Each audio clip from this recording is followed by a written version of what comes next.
గట్కేసర్.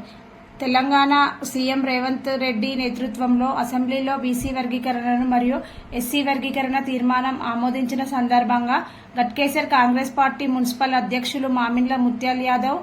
ఆధ్వర్యంలో ఈరోజు గట్కేసర్ మున్సిపల్ పరిధిలోని శివారెడ్డిగూడ నుంచి గట్కేసర్ బస్టాప్ వరకు విజయోత్సవ ర్యాలీ మరియు పాలాభిషేక కార్యక్రమం ముఖ్య అతిథిగా మేడ్చల్ నియోజకవర్గం కాంగ్రెస్ పార్టీ ఇన్ఛార్జ్ తోటకూర వజ్రేష్ యాదవ్ పాల్గొన్నారు. ఈ కార్యక్రమంలో గట్కేసర్ మున్సిపల్ మాజీ చైర్మన్ ముల్లి పావని జంగయ్య యాదవ్, సహకార bank chairman Singireddy Ramareddy, B block అధ్యక్షులు వేముల మహేష్ గౌడ్, గడ్డి అన్నారం మార్కెట్ కమిటీ సభ్యులు సిహెచ్ మచేందర్ రెడ్డి, మేడ్చల్ జిల్లా మత్స్యశాఖ డైరెక్టర్ మాజీ సర్పంచ్ మేడబోయిన వెంకటేష్,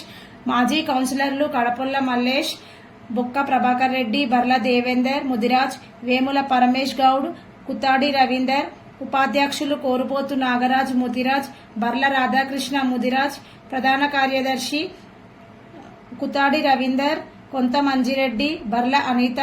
కాంగ్రెస్ మహిళా మండల అధ్యక్షురాలు లలితారెడ్డి, మైనార్టీ సెల్ అధ్యక్షుడు ఫారూక్ బాయ్, కాంగ్రెస్ నాయకులు తదితరులు పాల్గొన్నారు.